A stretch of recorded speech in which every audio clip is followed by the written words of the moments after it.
¿Puede un niño de 6 años recordar su propia muerte?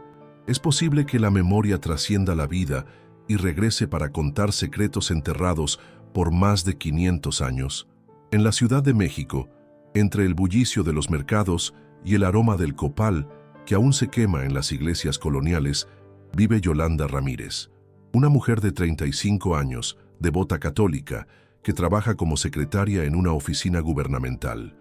Cada mañana despierta en su pequeña casa de Xochimilco con el canto de los gallos y el murmullo distante del tráfico que se aproxima desde el centro de la ciudad.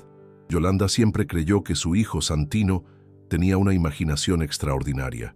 A los 6 años, el niño inventaba historias elaboradas sobre dragones que vivían en el lago de Xochimilco y guerreros que protegían tesoros escondidos en las montañas. Era normal, pensaba ella. Los niños crean mundos fantásticos para lidiar con la realidad, pero una tarde de octubre, mientras el sol se ocultaba detrás de los volcanes que custodian el Valle de México, algo cambió para siempre. Santino jugaba tranquilo en el patio trasero de su casa, construyendo pirámides con bloques de madera, cuando de repente comenzó a llorar.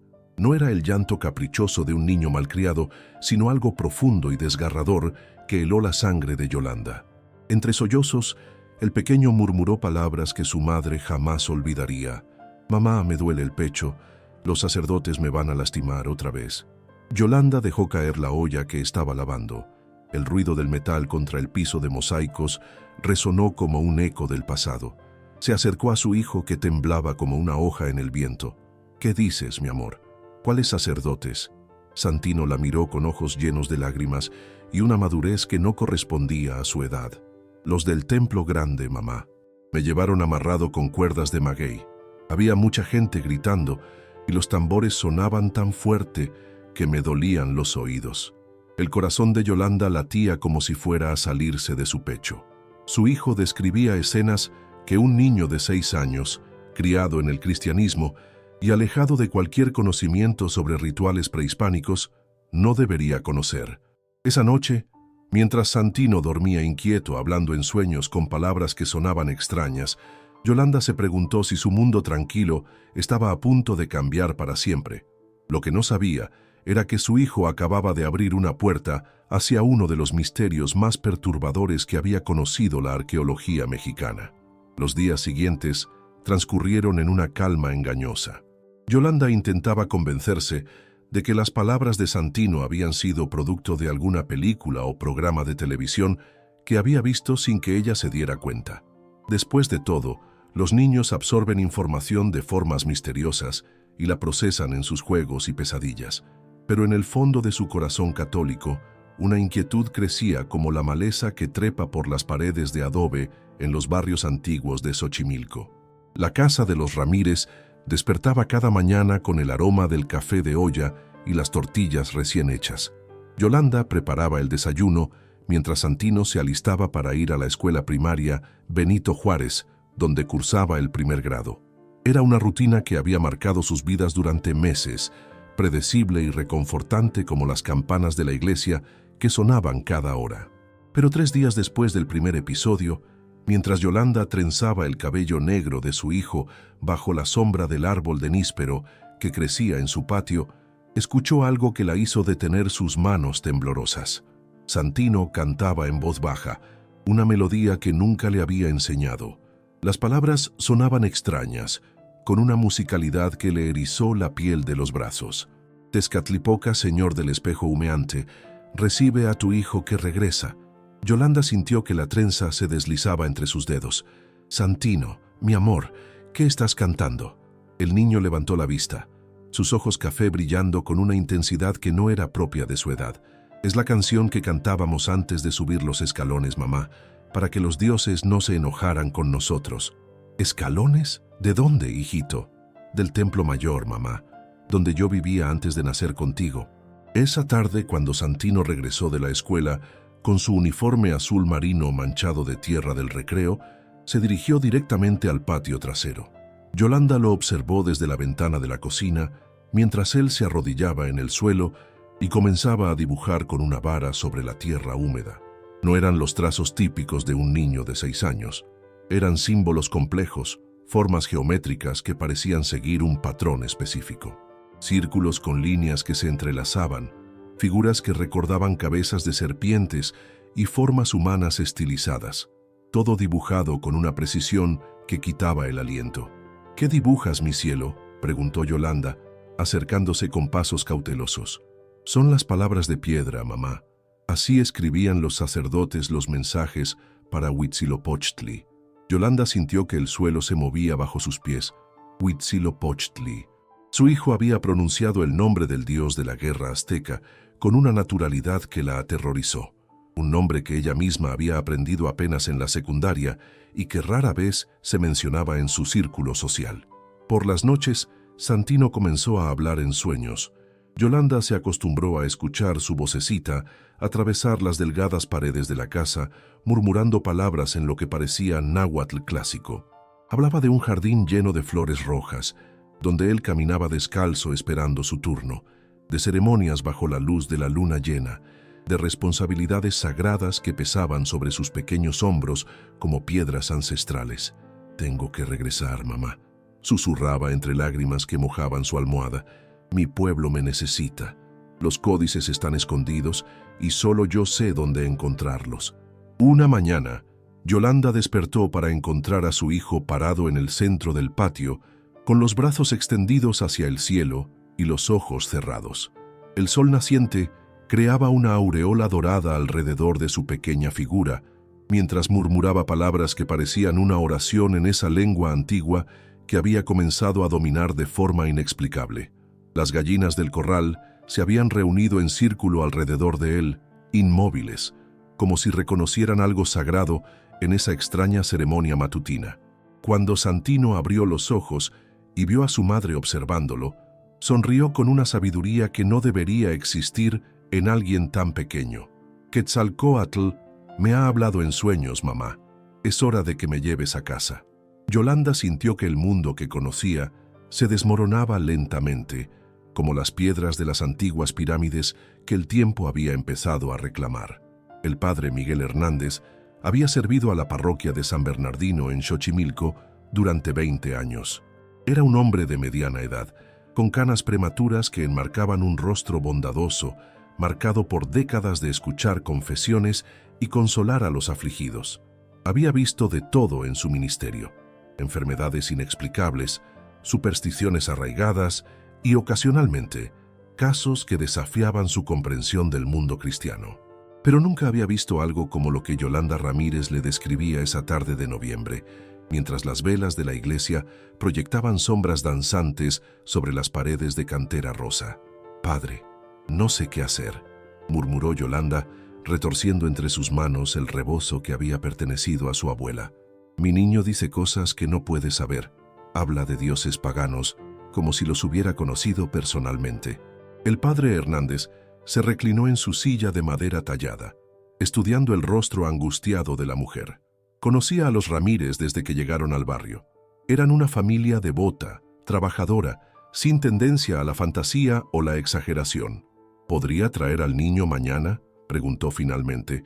«Me gustaría hablar con él». Al día siguiente, Yolanda llegó a la iglesia llevando de la mano a Santino. El pequeño vestía su mejor camisa blanca y sus zapatos de cuero hacían eco suave contra las piedras del piso colonial. Pero en el momento en que cruzaron el umbral, algo extraordinario sucedió. Santino se detuvo abruptamente, mirando alrededor con una expresión de profunda tristeza. Sus ojos se llenaron de lágrimas mientras observaba las imágenes de santos y vírgenes que adornaban las paredes. «¿Por qué han cambiado todo?», murmuró con voz quebrada. «¿Dónde están las serpientes emplumadas? ¿Dónde está la imagen de Huitzilopochtli, el colibrí del sur?». El padre Hernández sintió un escalofrío recorrer su espina dorsal. Se acercó al niño y se arrodilló para quedar a su altura. «Hijo mío, este es un templo cristiano. Siempre ha sido así». Santino lo miró con esos ojos oscuros que parecían cargar siglos de memoria. «No, señor sacerdote. Antes aquí había un templo diferente, con escalones de piedra que subían hasta tocar las nubes. Yo subí esos escalones cada 20 días para ofrecer mi sangre a los dioses». El corazón del padre Hernández latía aceleradamente. La iglesia de San Bernardino había sido construida sobre los cimientos de una antigua estructura prehispánica. Los registros parroquiales mencionaban vagamente que los primeros misioneros habían encontrado vestigios de construcciones paganas en el sitio, pero esos documentos estaban guardados bajo llave en los archivos del arzobispado. Información que un niño de 6 años no podía conocer. «Santino», dijo con voz temblorosa, «¿puedes contarme más sobre ese templo que recuerdas?» El niño cerró los ojos y extendió los brazos como si estuviera tocando paredes invisibles. Tenía 4 niveles que miraban a los 4 rumbos del universo. En el centro había una piedra donde poníamos las ofrendas de copal y flores de cempasúchil. Durante los equinoccios, la sombra de la serpiente bajaba por la escalera norte, exactamente como en Chichén Itzá. El padre Hernández se enderezó lentamente. La serpiente de luz, que descendía por las escaleras durante los equinoccios, era un fenómeno que había leído en los informes de los primeros evangelizadores que llegaron al Valle de México. Un conocimiento astronómico que los antiguos mexicas habían dominado con precisión matemática, conocimiento que requería años de estudio especializado.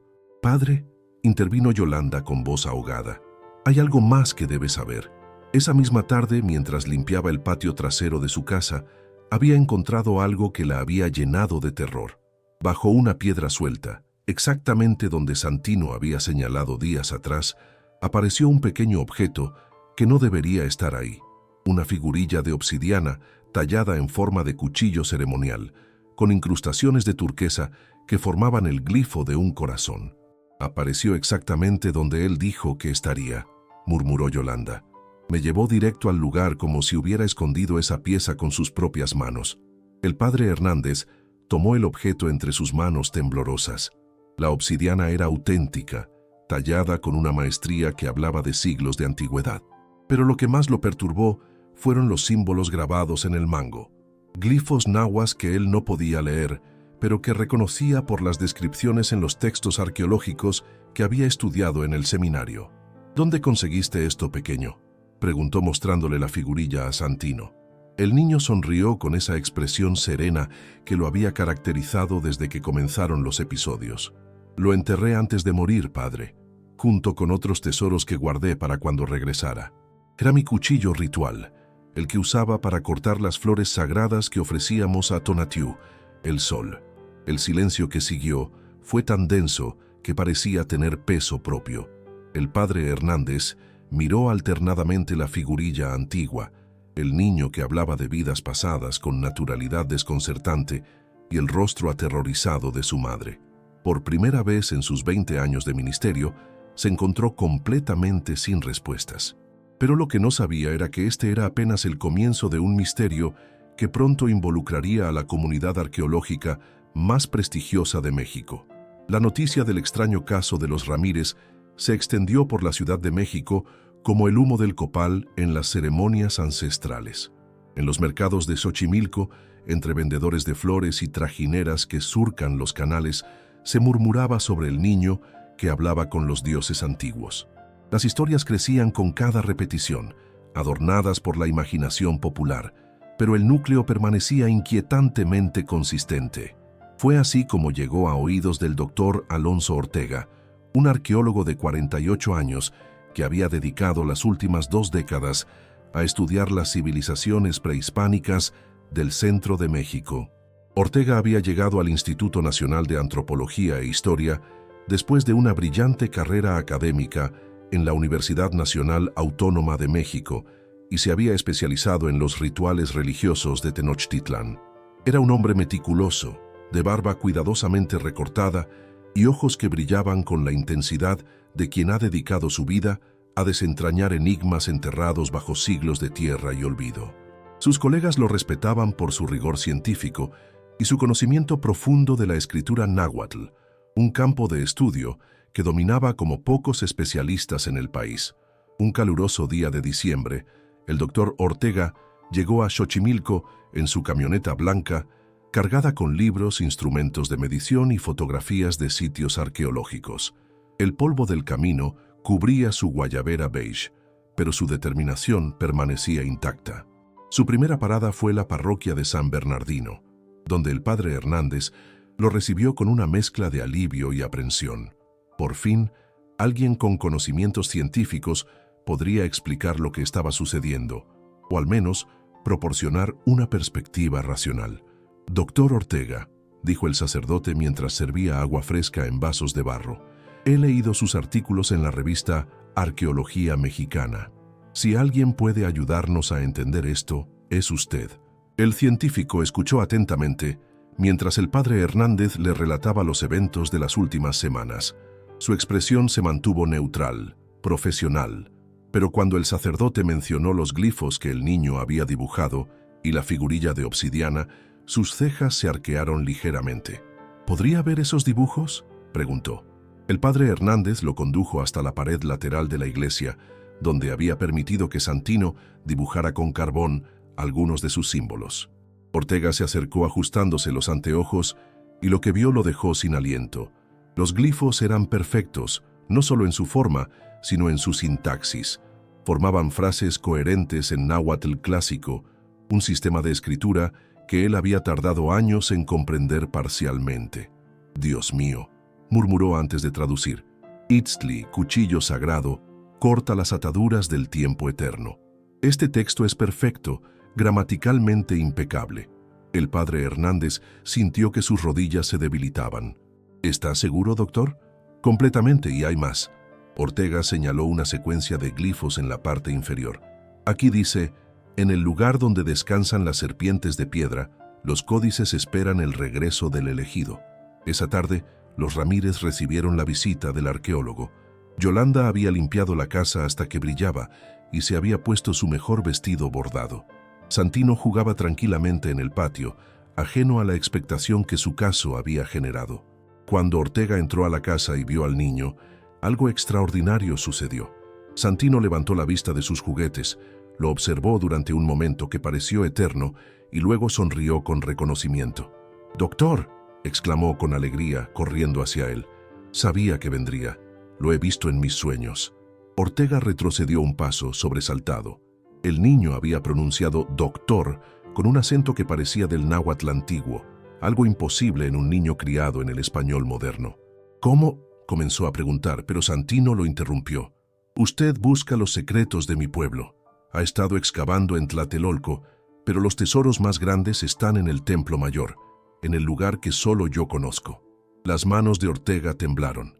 Sus excavaciones en Tlatelolco eran información confidencial, conocida solo por un pequeño círculo de académicos. No había publicado nada sobre ese proyecto. «Niño», dijo con voz controlada, «¿puedes decirme qué hay en Tlatelolco?».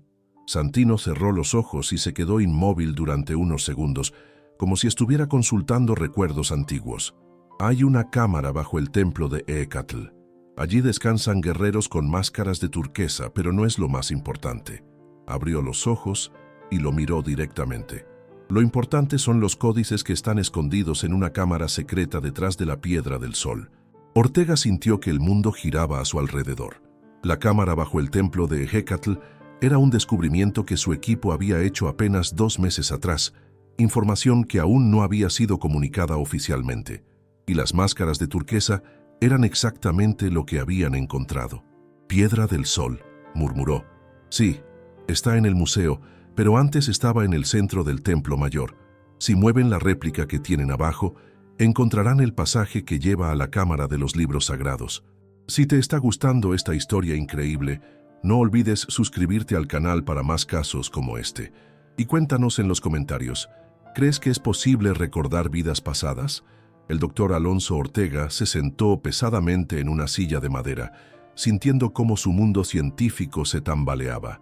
Este niño de 6 años estaba describiendo con precisión detalles de un sitio arqueológico que él había excavado en secreto, y además le estaba dando información que podría llevar a descubrimientos revolucionarios. «Doctor», continuó Santino con voz suave, «me llevará a mi casa en el Templo Mayor. Tengo que mostrarle dónde están los códices que hablan del regreso de las almas». Por primera vez en su carrera académica, el doctor Alonso Ortega se encontró sin explicaciones racionales para lo que estaba presenciando, y por primera vez en su vida comenzó a considerar que quizás la ciencia no tenía respuestas para todos los misterios del universo. El viaje al corazón arqueológico de la Ciudad de México se organizó como una expedición científica oficial. El doctor Ortega había conseguido los permisos necesarios del Instituto Nacional de Antropología e Historia, presentando el caso como un estudio sobre tradiciones orales que se preservaban en las comunidades urbanas del Valle de México. Pero en el fondo de su corazón académico, sabía que esto era algo mucho más profundo y perturbador. La expedición partió de Xochimilco una madrugada de enero, cuando el aire aún conservaba la frescura de la noche y las primeras luces del amanecer teñían de rosa las cimas del Ajusco y el Tlaloc. Una camioneta de Lina transportaba al doctor Ortega con su equipo de medición, Yolanda con su corazón lleno de aprensión, y Santino, que cantaba suavemente en náhuatl mientras observaba el paisaje urbano con ojos que parecían reconocer cada edificio, cada esquina del camino hacia el centro histórico. El zócalo se extendía ante ellos como un mar de piedra bajo el cielo gris del invierno chilango. La catedral metropolitana se alzaba imponente, pero Santino apenas la miró. Sus ojos estaban fijos en un punto específico al noreste de la plaza, donde se encontraban las ruinas del Templo Mayor. Cuando estaban a una cuadra de distancia del sitio arqueológico, algo extraordinario comenzó a suceder. Santino, que había estado tranquilo durante todo el viaje, despertó súbitamente con los ojos muy abiertos. Se incorporó y comenzó a señalar direcciones específicas entre los edificios coloniales. Por ahí estaba el Calmecac donde estudiaban los nobles, murmuró apuntando hacia una zona donde ahora se alzaban edificios gubernamentales. Y por allá el mercado de Tlatelolco, donde vendían plumas de quetzal y cacao de las tierras calientes. El doctor Ortega detuvo la camioneta y consultó sus mapas históricos. Según las crónicas de Sahagún y los planos más precisos de Tenochtitlán, efectivamente, debería haber estado el Calmecac en la dirección que señalaba el niño. En cuanto al mercado de Tlatelolco, las referencias arqueológicas confirmaban su ubicación exacta en esa zona, información que un niño de 6 años, criado en Xochimilco y sin acceso a textos especializados, no podía poseer. Cuando finalmente llegaron al Templo Mayor, el sol del mediodía caía vertical sobre las piedras milenarias. Los restos de la Gran Pirámide se alzaban como dientes rotos contra el cielo azul intenso del altiplano, sus escalones creando patrones de luz y sombra que cambiaban constantemente con el movimiento del sol, pero la reacción de Santino fue completamente inesperada. En lugar de mostrar asombro o curiosidad, como cualquier niño ante semejante espectáculo arqueológico, comenzó a llorar. No era el llanto caprichoso de la infancia, sino algo profundo y doloroso, como si estuviera viendo la ruina de algo que había amado intensamente. ¿Dónde están todos?, sollozó mirando las estructuras vacías. ¿Dónde está mi gente? ¿Por qué está todo tan callado? Se bajó de la camioneta y corrió hacia las ruinas con una familiaridad que helaba la sangre. Sus pequeños pies conocían cada irregularidad del terreno, cada piedra suelta del camino que llevaba a la entrada del museo. «Santino, espera», gritó Yolanda corriendo tras él, pero el niño no se detuvo hasta llegar a la base de la pirámide. Allí se arrodilló y comenzó a hablar en náhuatl clásico, las palabras fluyendo de sus labios como una oración antigua. El doctor Ortega lo siguió, grabando mentalmente cada palabra. Su conocimiento del idioma le permitió captar fragmentos, invocaciones a Huitzilopochtli, referencias a ciclos de tiempo y algo sobre el regreso del elegido. Después de varios minutos, Santino se puso de pie y caminó directamente hacia una sección específica del lado norte de la pirámide. Se detuvo frente a una zona que parecía idéntica a las demás para el ojo no entrenado y la tocó con reverencia. «Aquí», dijo simplemente. «Los códices están aquí, detrás de esta piedra». Ortega se acercó y examinó el área cuidadosamente. Al principio no vio nada inusual, pero cuando la luz del sol cambió de ángulo, pudo distinguir marcas casi imperceptibles. Un glifo extremadamente sutil grabado con tal delicadeza que era prácticamente invisible, a menos que se supiera exactamente dónde buscar. El símbolo del águila devorando a la serpiente, pero en su versión prehispánica original, no la estilizada del escudo nacional. Con manos temblorosas, El arqueólogo comenzó a examinar la zona con sus instrumentos. Descubrió que efectivamente había una piedra que no estaba completamente fija. Había espacio para el movimiento, como si fuera una especie de mecanismo secreto. «Niño», dijo con voz ahogada, «¿cómo sabías que esta piedra se podía mover?» Santino lo miró con esos ojos profundos que parecían contener siglos de memoria. «Porque yo la puse ahí, doctor. Antes de partir hacia el Mictlán, escondí los conocimientos más sagrados para que algún día, cuando regresara, pudiera entregarlos a quienes los necesitaran». El doctor Ortega sintió que sus rodillas se debilitaban.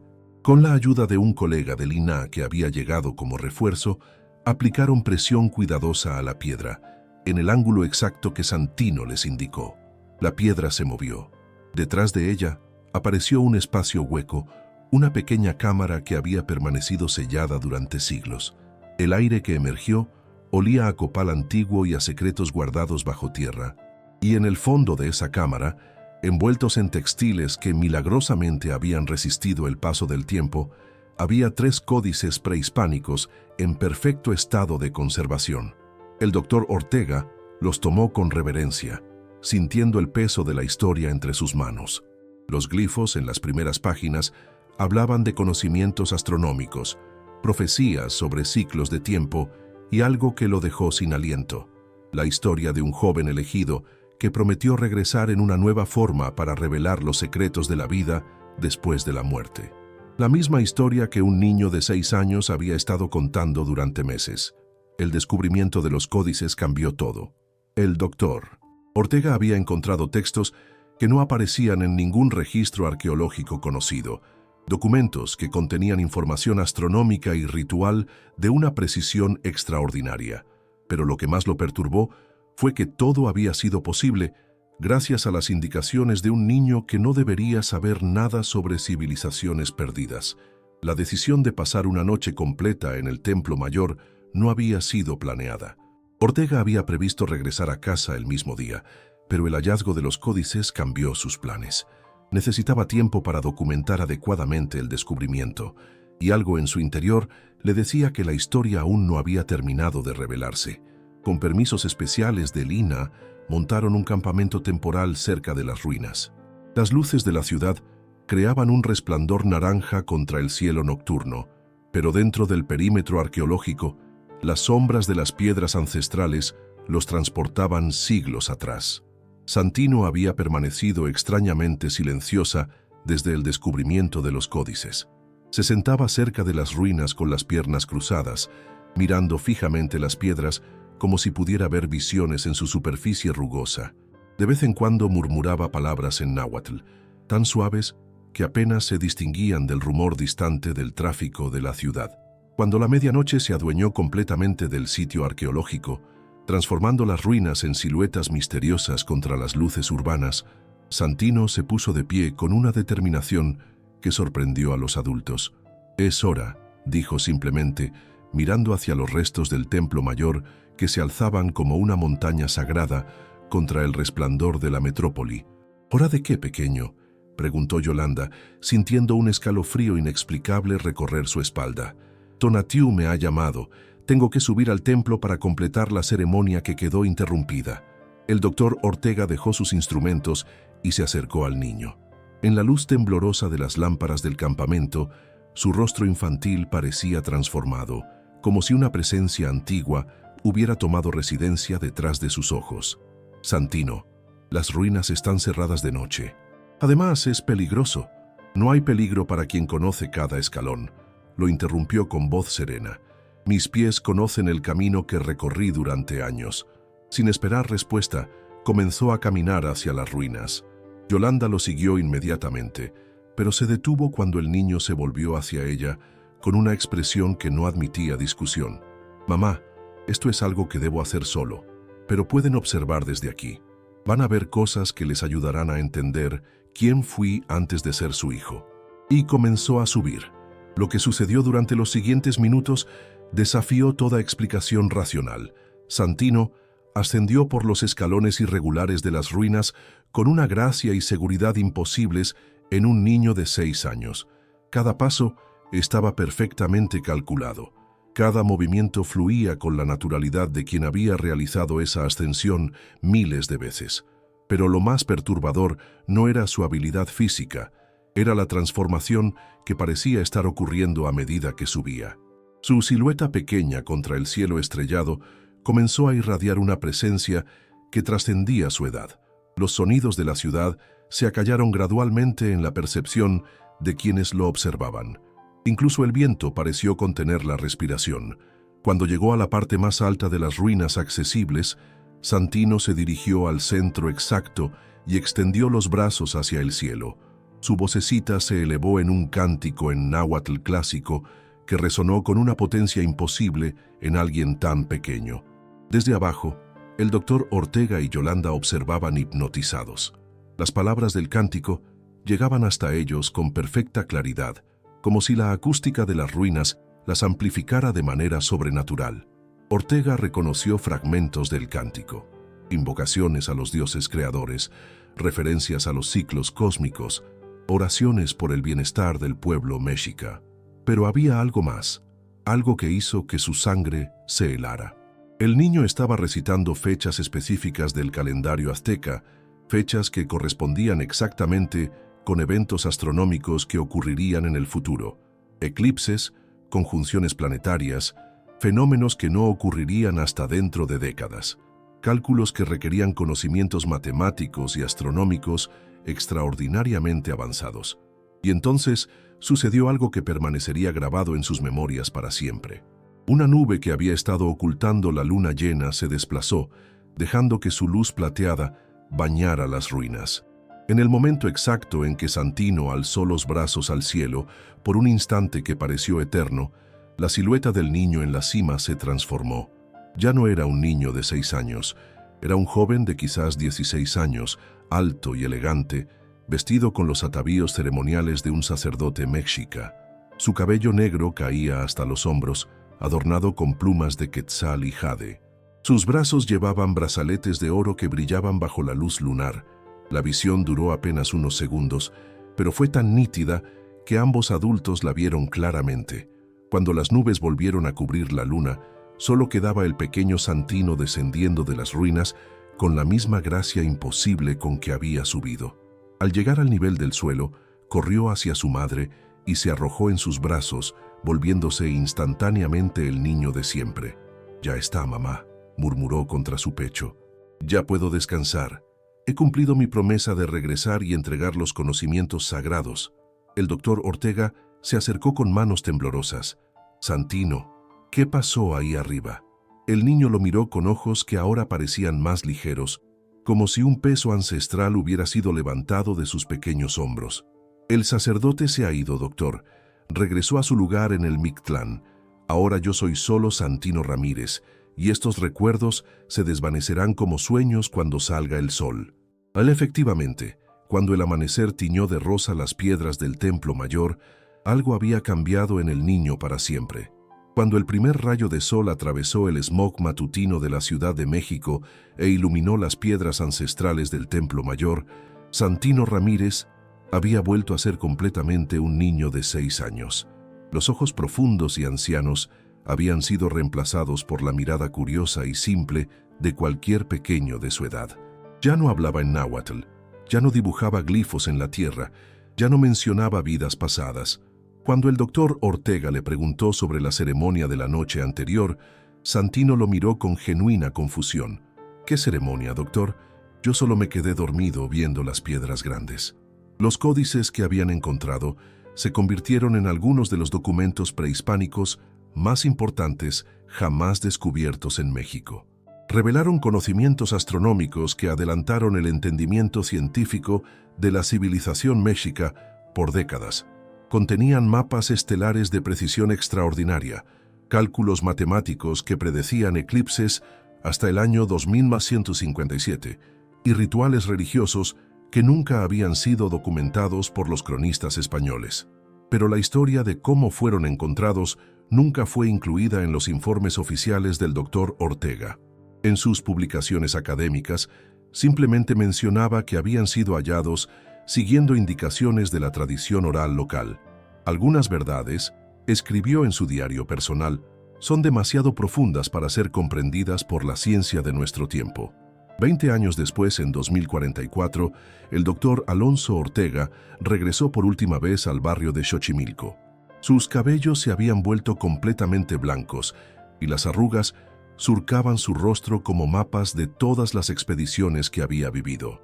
En sus archivos llevaba copias de los códices descubiertos en el Templo Mayor, documentos que habían revolucionado la comprensión académica de la astronomía mexica y que ahora se exhibían en los museos más prestigiosos del mundo. Pero también llevaba preguntas que lo habían atormentado durante 2 décadas. La casa de los Ramírez seguía en pie, aunque ahora con un jardín más frondoso y algunas mejoras que hablaban de prosperidad creciente. Yolanda lo recibió en la puerta, su rostro marcado por los años, pero sus ojos todavía brillantes, con la misma calidez maternal de siempre. «Doctor Ortega», sonrió. «Qué alegría verlo después de tantos años. Santino va a estar encantado». Santino tenía ahora 26 años y se había convertido en un hombre joven con los mismos ojos negros profundos de su infancia, pero ahora llenos de la vivacidad natural de la juventud moderna. Trabajaba como ingeniero en sistemas y estaba casado con una maestra de primaria. Tenían un hijo pequeño que jugaba en el mismo patio donde una vez él había dibujado glifos nahuas con carbón. «Doctor», exclamó con genuino placer al verlo. «Mamá me ha contado que sus descubrimientos han sido muy importantes. Debe sentirse muy orgulloso». Ortega lo estudió cuidadosamente. No había ni rastro de la presencia antigua que había habitado en ese niño de 6 años.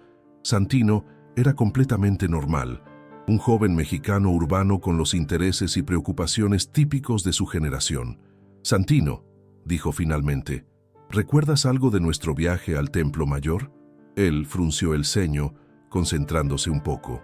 «Recuerdo que era muy emocionante ir al centro histórico y que había muchas piedras viejas muy impresionantes. Pero era muy pequeño, doctor. La verdad es que los recuerdos son muy vagos. ¿Y los dibujos que hacías? Los símbolos extraños».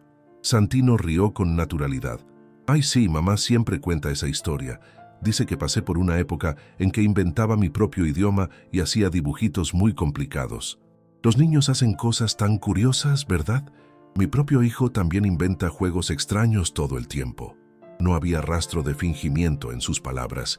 Genuinamente, no recordaba nada de lo que había vivido durante esos meses extraordinarios de su infancia. Para él habían sido simplemente travesuras infantiles magnificadas por la memoria familiar. Esa tarde, mientras tomaban café en el patio bajo la sombra del níspero que había crecido considerablemente, Yolanda le confió al doctor Ortega algo que había guardado en secreto durante años. «Doctor, hay algo que nunca le conté. Después de aquel viaje, cuando Santino volvió a ser un niño normal, encontré algo en su habitación». Lo condujo hasta la que había sido la recámara de Santino y señaló una pequeña caja de madera guardada en un rincón del armario. Dentro había más figurillas de obsidiana, pequeñas pero exquisitamente talladas, cada una con inscripciones en glifos nahuas. «Aparecieron durante las semanas siguientes al viaje», murmuró Yolanda. «Las encontraba en lugares donde Santino había estado jugando, pero cuando le preguntaba de dónde venían, él no sabía. Decía que simplemente aparecían». Ortega examinó las figurillas con fascinación creciente.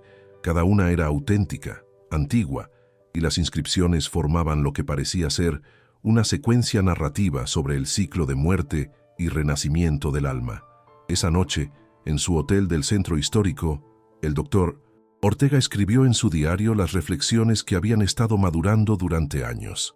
«He dedicado mi vida a la ciencia, a la búsqueda de explicaciones racionales para los fenómenos del mundo. Pero lo que presencié hace 20 años trasciende las fronteras de lo que nuestra ciencia actual puede explicar. Si las almas pueden efectivamente regresar, si los conocimientos pueden transmitirse a través de los siglos por medios que desconocemos, entonces nuestras concepciones sobre la naturaleza de la conciencia requieren una revisión fundamental. Los códices están ahora en museos, catalogados y estudiados. Pero la verdadera importancia de este caso no radica en los documentos que encontramos, sino en la pregunta que plantea: ¿cuánto de lo que llamamos muerte es realmente el fin? Santino Ramírez Vive ahora una vida completamente normal, pero por unos meses fue el vehículo para que un joven sacerdote mexica cumpliera una promesa hecha siglos atrás. El conocimiento fue transmitido, los secretos fueron revelados, y luego el niño fue liberado para vivir su propia vida. Quizás esa sea la respuesta más hermosa de todas, que el alma no está condenada a repetir eternamente el pasado, sino que puede cumplir sus compromisos pendientes y luego liberarse para nuevas experiencias.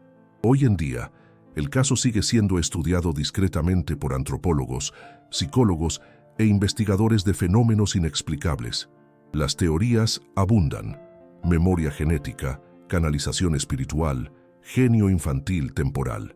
Pero para quienes han estudiado la documentación completa, la explicación más simple quizás sea también la más profunda, que la muerte no es el final de la conciencia, sino una transformación, que los compromisos del alma trascienden las limitaciones del tiempo, y que de vez en cuando las circunstancias son las correctas, el velo entre los mundos se vuelve lo suficientemente delgado como para permitir que el pasado y el presente se encuentren brevemente. En las noches despejadas en el Templo Mayor, cuando la luna llena baña las ruinas con su luz plateada, los vigilantes nocturnos del sitio arqueológico a veces escuchan cánticos suaves en náhuatl que parecen emerger de las piedras mismas. Y aunque la ciencia continúa buscando explicaciones, quizás la verdad más importante es que algunos misterios están destinados a permanecer como tales, recordándonos que el universo es más vasto, más misterioso y más hermoso de lo que nuestras mentes pueden comprender completamente. La historia de Santino nos enseña que tal vez la muerte no sea un final, sino un paso en un viaje mucho más largo de lo que imaginamos. Un viaje en el que las almas regresan para cumplir promesas ancestrales y luego se liberan hacia nuevos horizontes de existencia. ¿Te ha impactado esta historia real? Si quieres escuchar más casos extraordinarios como este, no olvides suscribirte a nuestro canal y activar la campanita para recibir notificaciones. Comparte en los comentarios. ¿Crees que es posible recordar vidas pasadas? ¿Has tenido alguna experiencia similar? Tu historia podría ser la próxima que contemos.